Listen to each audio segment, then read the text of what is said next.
So there's this show called Dating Naked where people literally are supposed to date naked. They are portrayed naked on the show.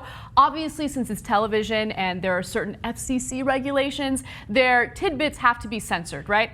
And so all of the people who are on the show expect their tidbits to be censored. Now, unfortunately, there was a little bit of an editing error, and one of the stars, a woman by the name of Jessie, was unfortunately portrayed completely naked in one scene. Now, unfortunately, we can't show you the uncensored version, but this was the shot where they showed her Nana, and it was a no-no for her. She was really unhappy about it, and it aired on July 31st. Now, she did release a statement about it, and she's also suing the company for $10 million, which is absolutely ridiculous. But let me tell you what she had to say to the New York Post. She said, "I felt lied to, manipulated, and used. I was horrified. I immediately started getting text messages. Everyone saw it. One of the messages read, 'So your money shot is on cable TV. My grandma saw it. I saw her this week and she didn't have much to say to me. She's probably mad. My parents are just annoyed.'" Now, I want to hear what you guys have to say about this, all right? So let's start with Gina. Make your point. Grandma should be mad. Her precious little angel's vagina is all over VH1. Grandma's not going to support that.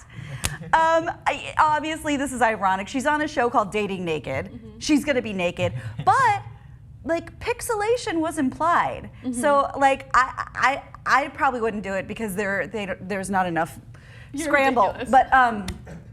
But I really do think, I mean, I feel bad for her. I think that, like they said, don't worry. The reason why we can call it Dating Naked is because no one's actually going to see your private parts. And why not shoot for $10 million? They're going to end up somewhere in the middle, so you might as well aim high. Interesting perspective. All right, Hank, what about you? I'm calling VH1 for the win. I'm with Gina here. I mean, you know, the legal team at VH1 could not have done a better job at covering their own asses while getting their contestants to show theirs. Yes. The show is called Dating Naked. Freaking Naked. Exactly. And $10 million.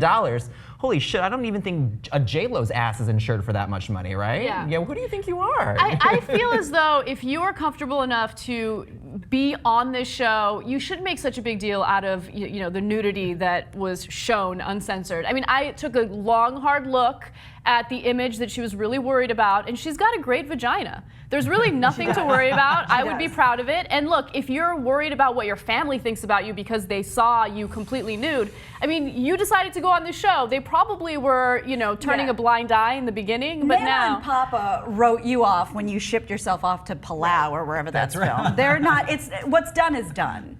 But if you're gonna be shown naked, can you think of a more compromising, vulnerable, and horrible angle to be shot from? Yeah, it's true. That was pretty terrible. It was pretty terrible. But keep in mind, the people that you're supposed to be dating see that in the show, uncensored. There's no censoring in real life. But I don't know, do you, boo? All right, so here's the question that I have for you guys. Have you ever felt like you've been taken advantage by an authority figure? Hank, let me start with you.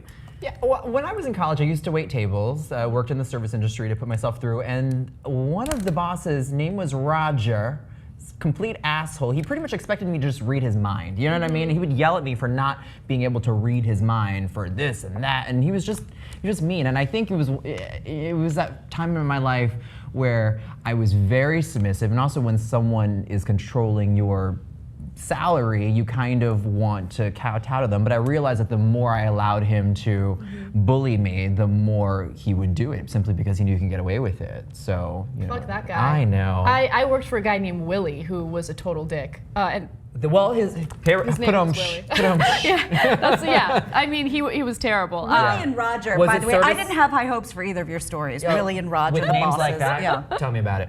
Yes. Service industry or no? Yes, I was a barista. It's actually a boring story. He was just really mean to me because he was like this middle-aged dude who was working at a coffee shop, and that's where he was going to be for the rest of his life. And I was a college student who had a bright future ahead of her, right? So, Gina, what about you? In the same vein of horrible bosses, I'm actually like a fairly private person. I love nothing more than there's like this meme going around that I love so much. I love getting dressed, taking a shower, putting on my nice clothes, and going to bed. And so I don't really want to be bothered with like other people's social engagements and problems. But I had a female boss, and she was like, "Oh, goody, I'm hiring a friend." I'm like, "No, you're not. You're hiring someone to fold clothes."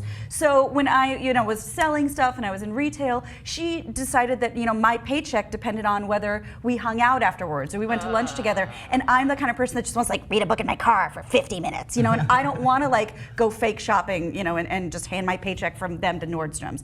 But that's what I kind of had to do to keep my job. Oh, wow. And I hate that shit. Oh my God. Yeah, I feel Yeah. like a lot of people, especially when they're younger and they're like fresh out of college, have to deal with that kind of abuse. Yeah. But I'm thinking about where I am in my life now and whether or not people take advantage of me now. And it's funny because I think by working for the Young Turks and with this whole notion that you should always question authority, I'm always challenging people that are authority figures, right? But then when it comes to people in my personal life, whether it's like friends or people I date, sometimes I'm worried that those individuals might be taking advantage of me. And that's like the scary thing, right? Especially when you're out there and you're dating and you're meeting people and you're like, is there an ulterior motive here, or is he really into me? Does he think that I'm like this fabulous, wealthy, like, which I'm not, right? So I don't know. Although it does seem that since you've set such a precedent in your life, Yeah. you're not going to attract bottom feeders. I hope, God willing.